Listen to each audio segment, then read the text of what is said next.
Dyma ni te wedi cyrraedd uchafbwynt y gwartheg Burgorn, y benc Gampwriaeth.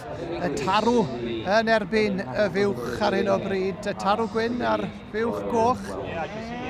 Ond Burgorn yw y ddau, cofiwch. Pidwch a meddwl bod ni wedi drysu yma. A mae perchenog y tarw wrth yn ymwneud i'r Rwel Llwyn Hywel.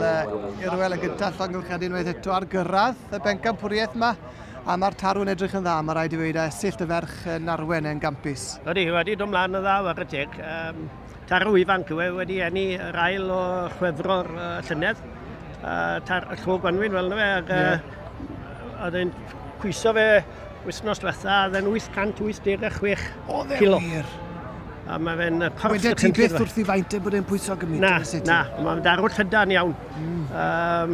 Darw sydd wedi dod mlaen yn rhwydd fel ynddo fe. Part ôl darno fe fyd yn does? Oes. Dim gormod, ond... Dim gormod, na, dyn nhw'n moyn gormod. Na. A'r unig goch ni mewn ffordd sy'n arno fe, yw chydig bach o gwmpas i glisti e fe? Ie, chydig bach, y dwy glist, rhyw damed o goch ni yn fanni.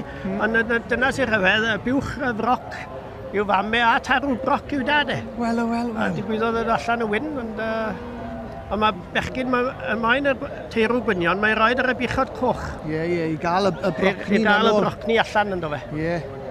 Mae wedi mynd am y fyw. Wedi mynd â hi. James Porter o Iwerddon wedi mynd am yr heffer gyflo. Heffer gyflo, ie. A'r crwt ifanc Oli Gannet yn arwen yn gampus. Odi. Mae wen o glist i glist. Bydd e'n fachgen hapus heno. Bydd. Wel, ardderchog. Sioe lwyddiannus iawn i ddyn nhw. Odi. Ond i chydde hefyd i'r Odi, ni'n cael diwrnod da iawn. Diwrnod a sioe dda ofnadw. Diwrnod da iawn. Nawr mae heffer ifanc, oedd yn ail i'r heffer yma'n do fewn i fynd am y gil wobr. So mae i'n mynd i sefyll y tarw nawr, ynddo fe. Ac i le eith y gil wobr yma ym Mhencampwriaeth y Burgorn. Cawn weld yn y man, mae'r beirniad yn pwyso a mesur. Mae'n rhedeg biches o wartheg Burgorn a Angus ac yn croesi y ddau efo'i gilydd ac yn cael canlyniadau llwyddiannus iawn. Odi. Yn croesi'r ddau fryd cynhenid. A mae fe'n ddyn busnes wedyn. O, ni'n help. Odi. Marian Spard ag yn oes. Oes. Mae'n edrych nôl ar y tarw ac... Odi. Fe'n gret sa'ch chi'n gallu galw nawr i'r Wel. Wel, so fe'n helpu wersi. O, wedi gael hefyd. Ardderchog. Wedi mynd ar gil wobr. Odi.